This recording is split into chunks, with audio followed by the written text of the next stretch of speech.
معاك.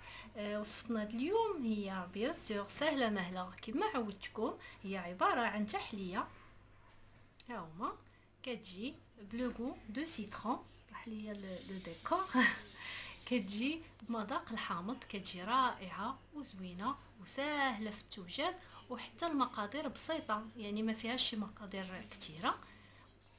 انتما تابعوا معايا الوصفه من الاول حتى الاخير باش تشوفوا طريقه التحضير.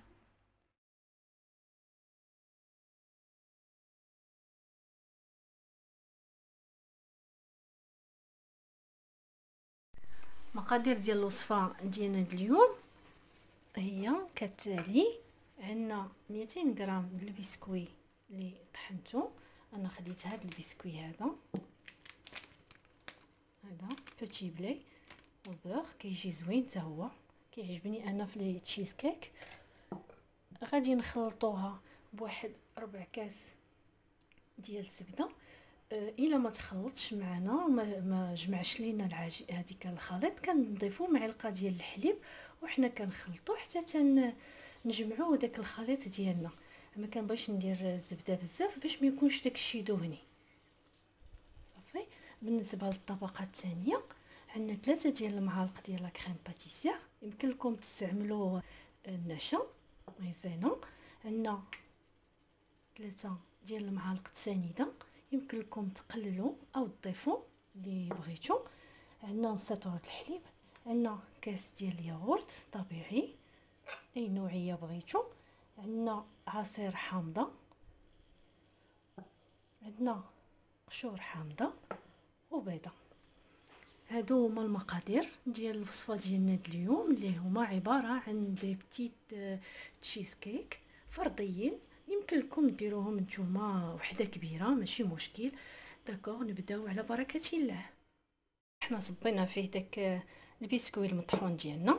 هذه اضافات تبغيو ديروها ما تبغيوش ماشي مشكل. انا غير بوغ ان رابيل ديال لو بانها راها تشيز كيك ديال سيترون، كنشد شويه من داك لو زيست غابي وكنديرو في الطبقه الاولى تعطي ان رابيل. صافي. وكنضيفو الزبده وكنخلطو بحال اللي قلت لكم. الا ما تخلطش كتضيفوا غير شويه شويه د الحليب غير بمعلقه حتى تيتخلط. بغيتو ديروا كله زبده ديروه. انا غير باش نيفيتي داك اللي دام بزاف كنبغيش ندير كله زبده. صافي. انا غادي نستمر حتى يتجمع لي الخليط هكذا. نتوما غتشوفوا انا غادي نضيف شويه د الحليب غير بشويه، معلقه، 2، 3.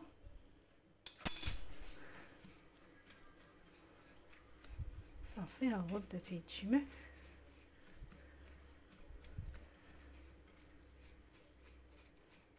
صافي. من الاحسن تجمعوه بيديكم.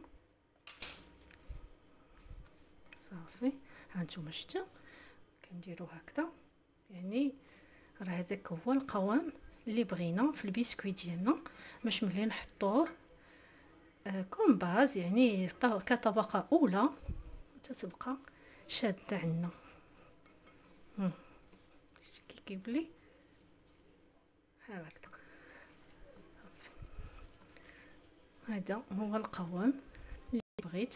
دابا غادي ندوز نديرو في ليمول ونخليهم على جنب، عاد نوجدوا ان شاء الله لا كريم اللي غنديرو كطبقه ثانيه. بعد ما خلطنا البسكوي مطحون بالحليب والزبده، ها هو دابا جبت هذا المول ديال الكاب كيك درت فيه لي كيسات، وانا دابا نعمرهم. غادي نعمرهم بالتساوي.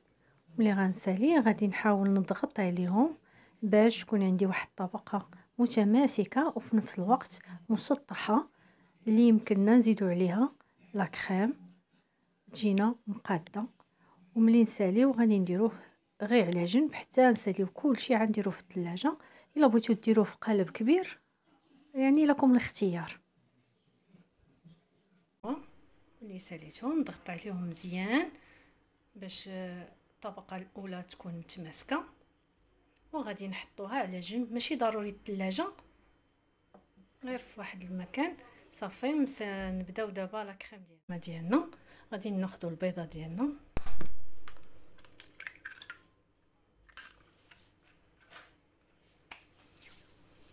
غادي نضيفوا عليها سنيده، نحاولوا نخلطوا.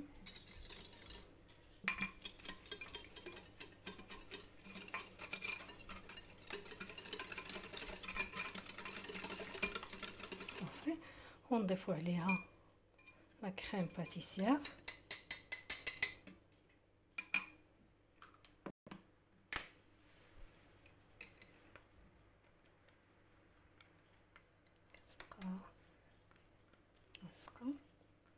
صافي، ونخلطوا مزيان هاد الخليط ديالنا بشويه، حيت لا كريم باتيسير خفيفه بزاف كتبقى طير.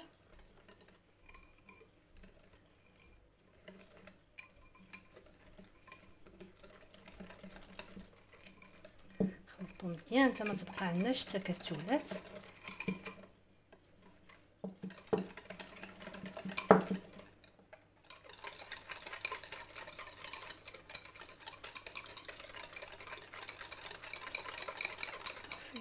هذا كريم اللي كنحصلوا عليها بحال هكا.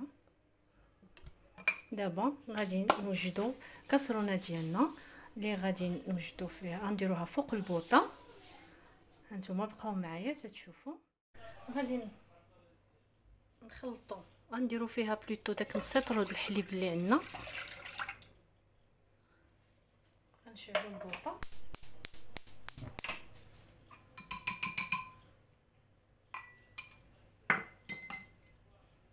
وغادي نضيفوا عليها هذاك الخليط ديال بيضه وسنيده ولا كريم باتيسير. صافي، وبيان سور مع الخلط، ما نحداوش من التخلط.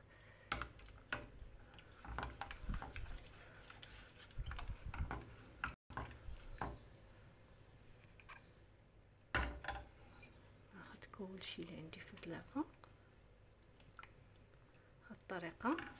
غادي طيب لينا بها ديك البيضه، و ميم طون يطلع لينا فيها لا كريم ديالنا. غنحركو ملي كنشوفوه بدا تيطلع، عاد نضيفوا له لو زيست.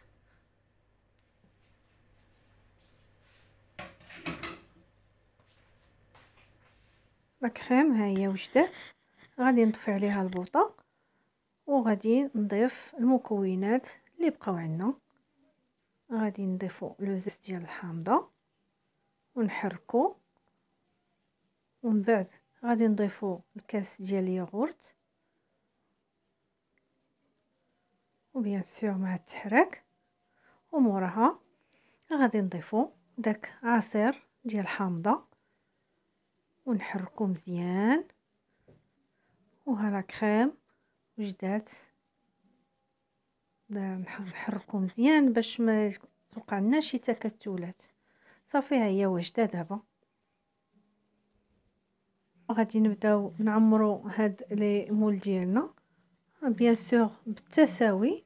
غنعمروهم في الاول، وديك الساعه عاود غادي نزيدو شويه بشويه باش يجيونا كاملين مقادين.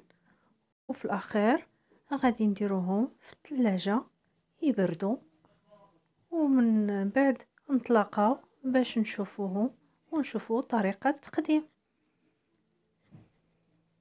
ديالنا. بعد ما جبدناها من الثلاجه، ها هي كنحلوها.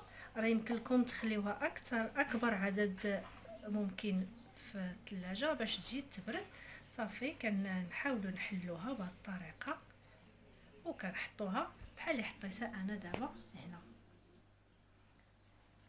نتمنى الوصفه ديالي اليوم تنال اعجابكم وتجربوها، وديما سهل مهل مع اسماء.